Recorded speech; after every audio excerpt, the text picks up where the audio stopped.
Welcome back to Cage Press. I'm Eddie Law. Joining us once again is an LFA lightweight coming off a submission victory over Dave McIntosh back in June. He's back once again fighting in New York, taking on Kelton Sneve at LFA 223 this Friday night at Seneca Niagara Resort and Casino in Niagara Falls, New York. He's a coach. He's a dad. He's clearly a Niners fan. Y'all missed the entire thing we just went through. All right, I already got my balls busted twice in this one. All right, but if you run into him in a coffee shop, you'd never guess he punches people with a big smile on his face. Ladies and gentlemen, Kevin Carrier. How's it going, man? Good. How about you, brother? Outside of yesterday's debacle in State Farm Stadium where your Niners whooped my Cardinals, I'm great. So all good, dude. Purdy's back, baby. He's like he never left, almost seriously. But yeah, it is what it is. So how's dad life treating you, dude? Especially during fight camp, because that's a little different. Yeah, it's good. It's crazy, hectic. But at this point, I've adapted to it. I had a bulk of my fights obviously before I was a father, but then I had a 6-year layoff, and then since I've been back, I've been a dad for every single one of them. So now it's almost like par for the course. I've gotten accustomed to not sleeping very much. I've gotten accustomed to sometimes having to miss out on sessions and whatnot and making up for them. And it's honestly it's the biggest motivation to get to anything and to make up for anything, to stay on weight, show up in the best shape I can show up in. And it's great. Honestly, my youngest just turned 3, and it was tough fighting off the urge to eat the cake and whatnot, but otherwise all good. Funny enough, on that note, remember not long ago we were messaging you back and forth about doing the water, what was it called, the water fast? Yeah, the water fast. Yeah, and I think you made it. Would you do 72 hours? Yeah. I did the 72. Okay, so I tried it. I think before that, like a while before that. But then I tried it again after you and I had that talk. Dude, I barely made it 24 hours. This dude leaves chicken nuggets and and ketchup right there, and I'm like, I can't do it. This is not meant for young kids, man, or at least people with young kids. Not possible. No. I'm not gonna lie to you. I was fighting demons. I did this like at the beginning of my fight camp, and I was getting ready to go to 45 after that. To be honest, I felt like mentally, physically, I felt like I was in the best place I could have been because I was fighting off the urge to eat their sweets and whatnot. But I was waking up. Or I was going to bed thinking about eating. I was waking up thinking about eating. I'm like, yes.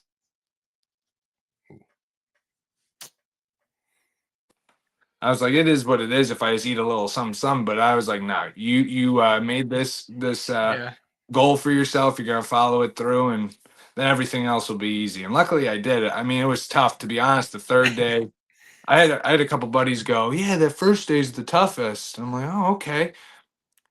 They're lying, okay? That third day was crazy. That third day put me in overdrive, but afterwards everything felt a little easy.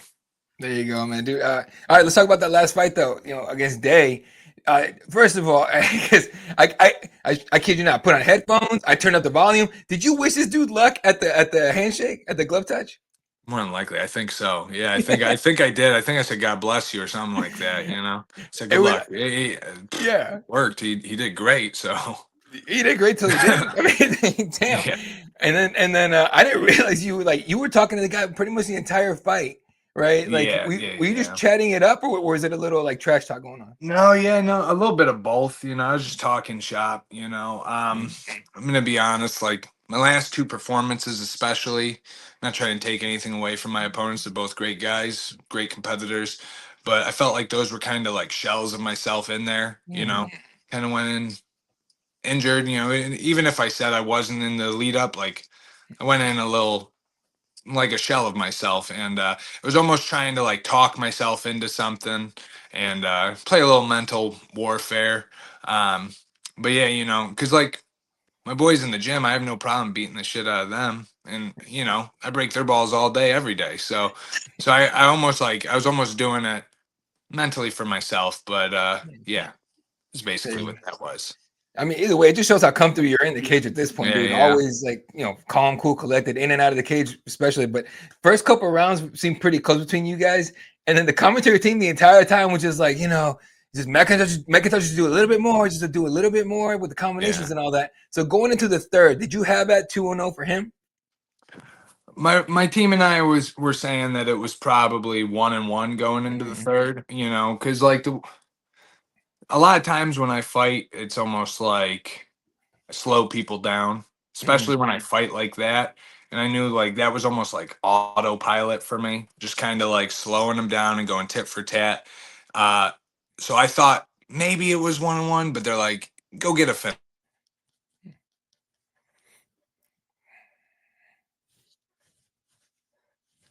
Okay, sorry about that, the You good? Wi-Fi. You good? But they're You like, you good? never know with the judges and whatnot, what they're seeing. They're like, go get a finish.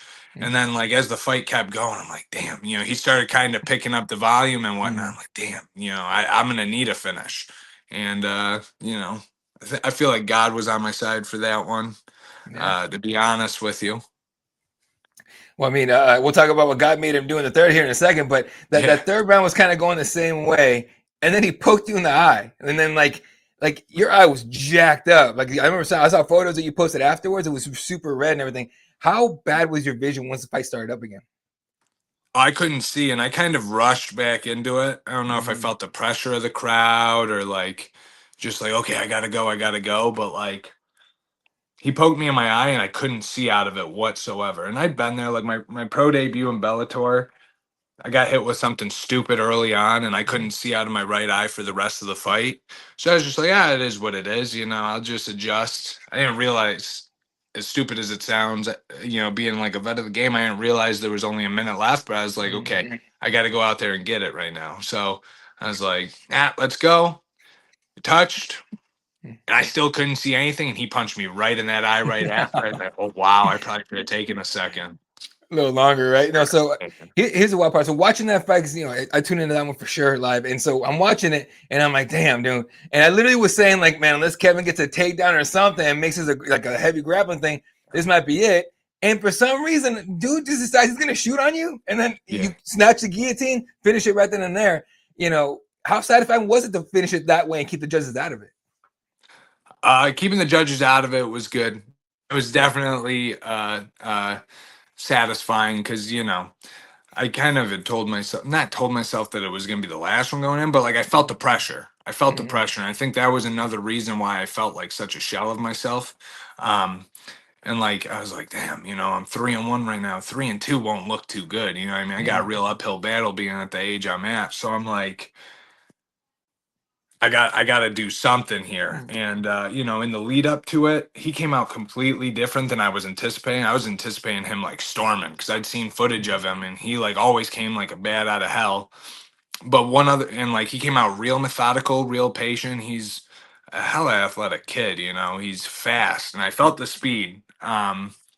But like I said, he was going tit for tat with me, and I just kind of couldn't get his timing down. But the other thing I did see in the lead up Mhm. was like he'll shoot, and when he does, he kind of leaves his head open for Mhm. guillotines.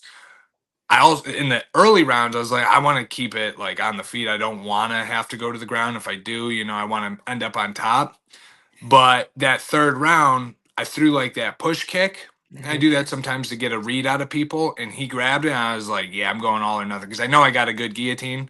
My my one of my students, this Ammy named Jack Sheehan, he's actually making his pro debut here soon. He was in my corner and he's like, once he shot and you locked that up, I stood up with my hands up. And he's like, my other two corners were like, no, no, no, he's still got to work through. He's like, no, it's over. He's like, it's over. He's like, no, he's got to work through. He's like, I know what that feels like. It's over. And yeah, no, hook, line, Dude. sinker. Yeah, yeah, no, that was perfect. It was a great finish, and the other thing that had me cry, dude, I nearly fell over. Second round, I don't know, I forgot what your coach, your corner told you, but you're like, it's all right, coach, I got you. And I was like, this dude just having full out conversation with his guys, man. Yeah. That was awesome, dude. Honestly. Yeah, yeah, yeah. And, like I said, it's a comfortability thing. Mhm. I've also like when I was an amateur, that was like I wouldn't say a bad tendency of mine, Mhm. but like it was like as I was still like just kind of going with the motion of stuff, it was like a big tendency of mine was like talking to the corner. Even if I wasn't displaying it, I was like, I just need to let him know I'm getting it. And I almost was Mhm. on that type of autopilot for that fight where I was just, they're like, will you shut up and just do it then? Don't tell me, show me. Yeah. No, that was funny. So hell of a comeback in that one, and coming back off. I believe that was off your first pro loss. Now that you've been on both sides of it, what is your perspective on it, right? Because everyone, the old adage is to win, you must first lose. So how do you apply that to your career so far? So especially being a little older, the game plan was to try to be undefeated for as long as I can be. I thought, no disrespect to Kyle, I thought for sure I was going to win that fight. I knew he was tough. I knew he was dangerous, Mm, but like I didn't foresee myself losing, and it happens. So like once that happened, I'd been there as an amateur quite a few times.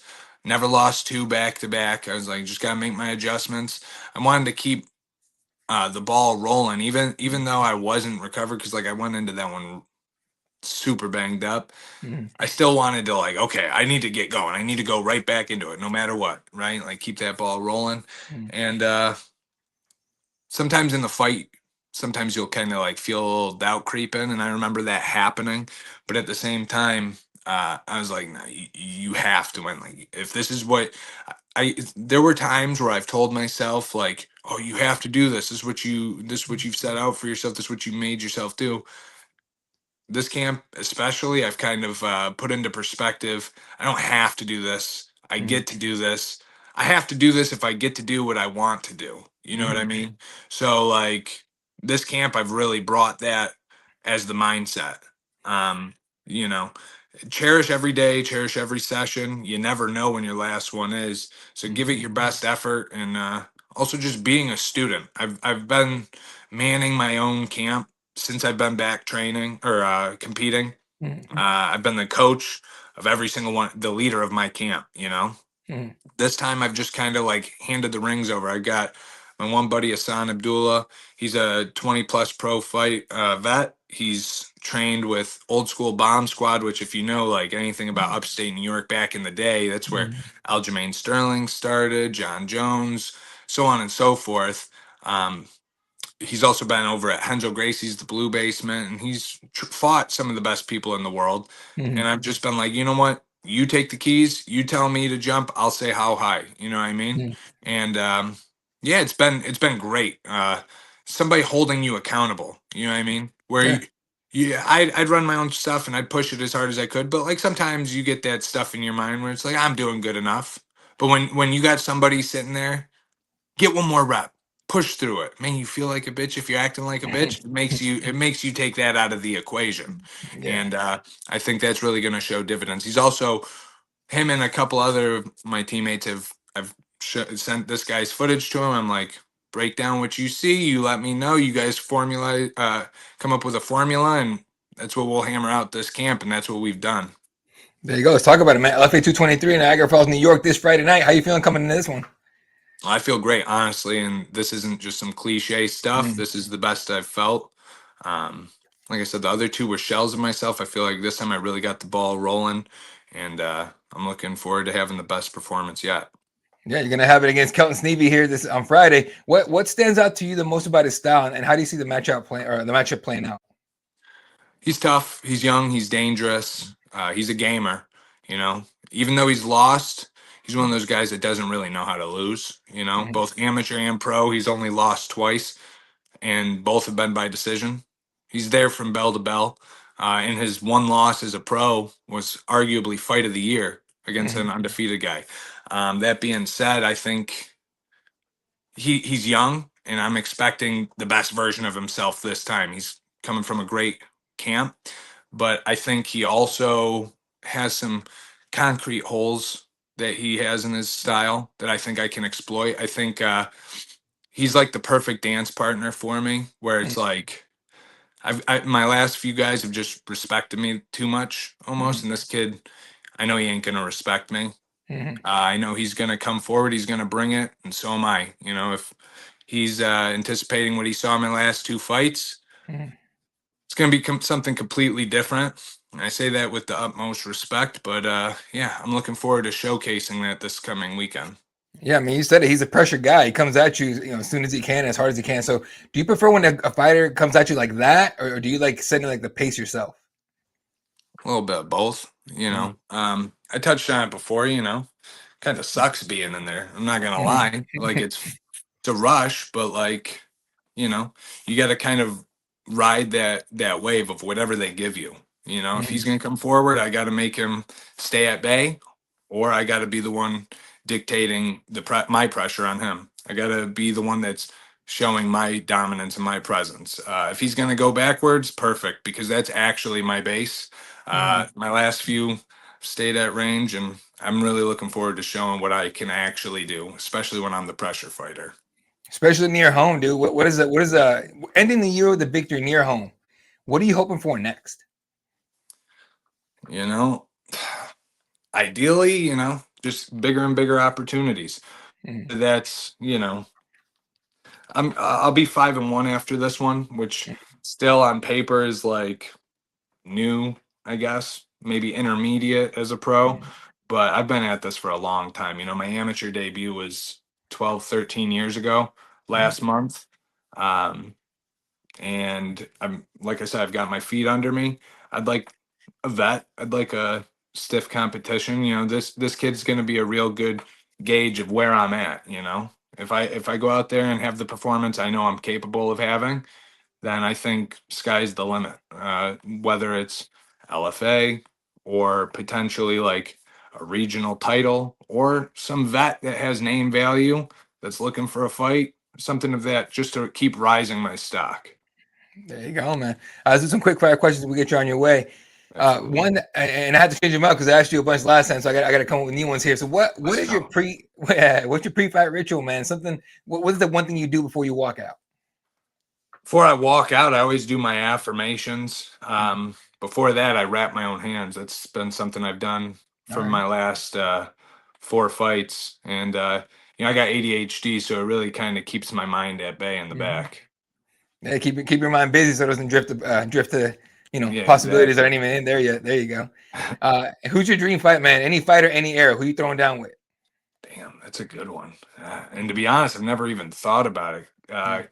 Off the top of my head, I mean, I have respect like a Diaz brother. I mean, that looks like one of those ones that's like a marathon, but it's like, you know, one of your idols becoming rivals. There you go, man. If you weren't a fighter, what would you be doing instead? Probably a labor gig. That's what I already do when I'm not in camp. So something of some type of labor. There you go, man. What is one fight or moment that made you fall in love with MMA? Man, realistically, you know, being a kid, I grew up watching WWE like crazy. You know what I mean? So when Brock Lesnar came over, you know, I was already watching like Pride and UFC and King of the Cage and stuff like that, like here and there intermittently. But when I saw him come over, I don't know what it was. Like, it just like that was that first, like, I feel like that first huge wave of fans that came like mainstream to the UFC, and I was in that boat. There you go. I think for me, because I was thinking about, man, what would my answer be on that one? It'd be like, it'd be Nick Diaz in any Pride fight, anything like that, because he You know, always I be was thinking talking. Takanori Gomi, Nick Diaz. Yeah, well, because like he would just talk, right? And that's how I grew up fighting in the street, right? Like we was, hey, I've been sitting in the FD, you're this, you're that, and I was the other. And so when he came out, I'm like, he does it just like me. All right. And I was a kid, and I was like, so immediately I was like, I'm in on this, whatever it is, I'm doing this. So yeah, absolutely. Super dope, man. All right, dude, finally, this Friday night, LFA 223, what can fans expect from Kevin Carrier? Fireworks. Ideally dominance, but you know, I'm ready to go bell to bell in a war if I have to. Ideally it's done in one, but whatever it takes. So yeah. All right, New York, stand up. One of your own throwing down this Friday night, Niagara Falls at the Seneca Niagara Resort and Casino. LFA 223 tickets available online, broadcasting live on YouTube and UFC Fight Pass. Taking on Kelton Sneve in what is going to be a hell of a scrap, ladies and gentlemen. Kevin Carrier. Appreciate the time, dude. Appreciate you, my brother.